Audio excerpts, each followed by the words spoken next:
My name is Gavin Evans, and this is my review of Imaginary. And in 1997, we got two movies about a volcano erupting, Dante's Peak and Volcano. In 1998, we got two movies about a meteor heading for Earth, Deep Impact and Armageddon. 2013, we got two movies about the White House being attacked, White House Down and Olympus Has Fallen.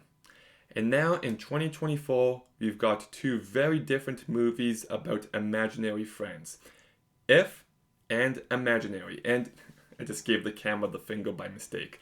Anyways, I didn't watch a single trailer for this movie and I haven't read a single review, but I got the feeling that critics aren't too hot on this movie. But you know what? I enjoyed it. I had fun with this movie. Jeff Radler is a very interesting filmmaker because he's not good, but I still find his movies entertaining.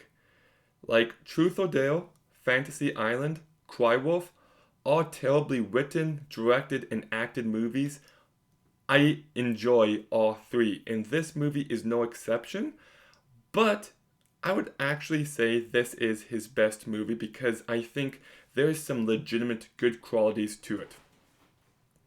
But I do want to mention, this movie did make me laugh plenty of times, and it's definitely not meant to. There are some scenes where it's trying to be scary, and I burst out in laughter. There was one scene with, this blue ball. Funniest scene. Just cracked me up, and I loved it. And yes, it's, the movie's not tense or scary at all, but, I really do enjoy the over-the-top elements of this movie. But there are some legitimate good ideas.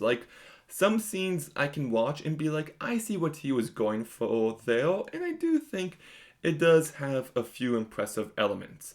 Mainly in the last act. The last act really goes for it. And I thought the production design of this movie looked great there. The setting environment changes.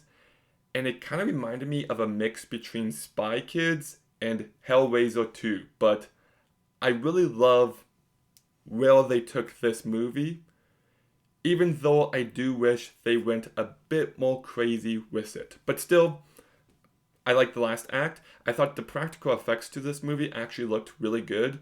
The CGI I also thought looked pretty good. And the performances were good for this movie.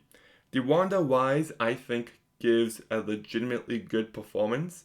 She does carry this movie really well. But Tegan Bones and Piper Braun are so over the top, and you never buy them as real characters for a single second. And that's what I liked so much about their performances. It just matched the over the top look of this movie. Betty Buckley is really bad, but I kind of loved her performance. Tom Payne does a fine job, but he has no material to work with. And yeah, this movie has a bad script. Once again, it's nothing overly new. It's filled with cliches. There are some truly awful moments. The dialogue is bad, but hear me out. That's also why I kind of like this movie. It is a mess. It is all over the place, but I was consistently entertained. I was never bored watching it, and I do think there are some legitimate impressive elements in the last act. I really do. I just love that location. Really well done. So yeah, the movie's flawed. The movie's not great. It's not going to be a new classic, but I enjoyed. I'll defend it. I'm giving Imaginary a 6 out of 10. Okay, have you seen Imaginary? What did you think? Let me know in the comments down below. Make sure you like, comment, subscribe. Stay tuned for more videos soon. And Gavin, out.